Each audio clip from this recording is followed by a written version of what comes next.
Hi, this is Chris, and we are taking a look at questions 15 and 16 in section 4 of SAT Practice Test 2. So for question 15, it reads, the distance traveled by Earth in one orbit around the Sun is about 580 million miles. Earth makes one complete orbit around the Sun in 1 year. Of the following, which is closest to the average speed of Earth in miles per hour as it orbits the Sun? So that's the goal. Our goal here is to try to find these units: miles per or over hours. So that's what we're solving for. That's what the question's asking. And in order to do that, they give us miles. So we can put that number in our numerator as is. That's 580 million. And that's 1, 2, 3, 4, 5, 6 zeros there. So 580 million miles. And now we have to try to figure out what that's going to look like in hours. So let's see if we have any unit of time given to us. And they do give us a unit of time. After they give us the distance, in that very next sentence, they tell us it makes one complete orbit around the Sun in 1 year. So here time is given in years. So that's 580 million miles per year, or in 1 year. But we have to do a conversion. I'm going to move this over a little bit. And to do this conversion, I'm going to make this a shorter line. We have to cancel out the units that we have until we get to hours as our remaining unit. Miles we're good with in our numerator. All right, that matches up to what we're being asked for. But in the denominator, we have to find a way to convert years into hours. And so we can go in steps. 1 year has a total of how many days? So hopefully that's outside information that we know. That's 365 days.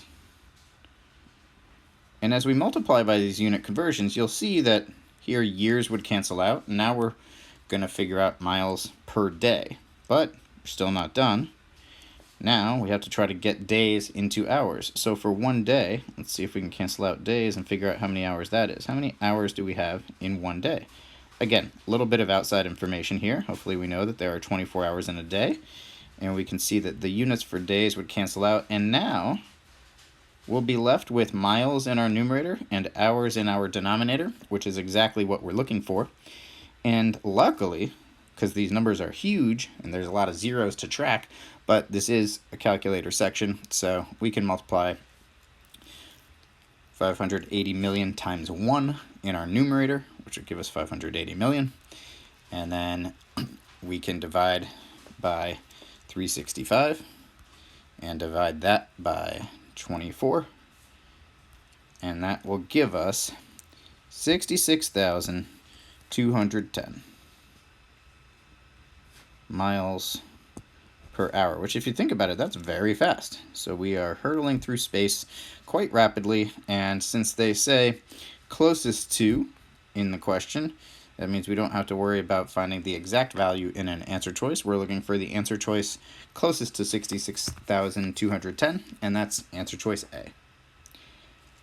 Let's take a look at 16.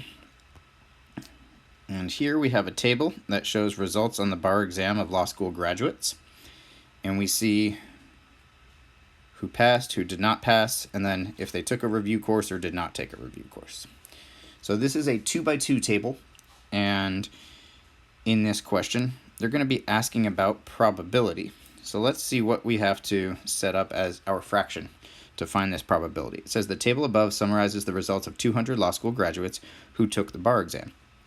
If one of the surveyed graduates who passed, so the if here tells us what our total possibilities will look like for a probability question.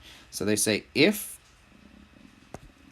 one of the surveyed graduates who passed the bar exam is chosen at random, so that means we're looking just at those who passed as our total. Probability is always going to be your desired results in your numerator, over your total possible results. And here for total possible, we're just looking at those who passed, which would be 18 plus 7. That's 25. So out of that group, just that group that passed, they want to know what is the probability that the person chosen did not take the review course. So here, of those who passed, probability that they did not take a review course. So here, that's going to be just this tiny group in here of 7. So there are 7 individuals out of those who passed who did not take a review course. It's going to be 7 over 25, which corresponds to answer choice B. And with probability, just remember, it's always desired over total possible for your fraction. And the key word here is when they say if one of this particular group is chosen, you want to limit your total possibilities to that particular group, which in this case is everyone who passed. And then your desired outcomes are, hey, how many of those didn't take the review course? 7 out of 25, answer choice.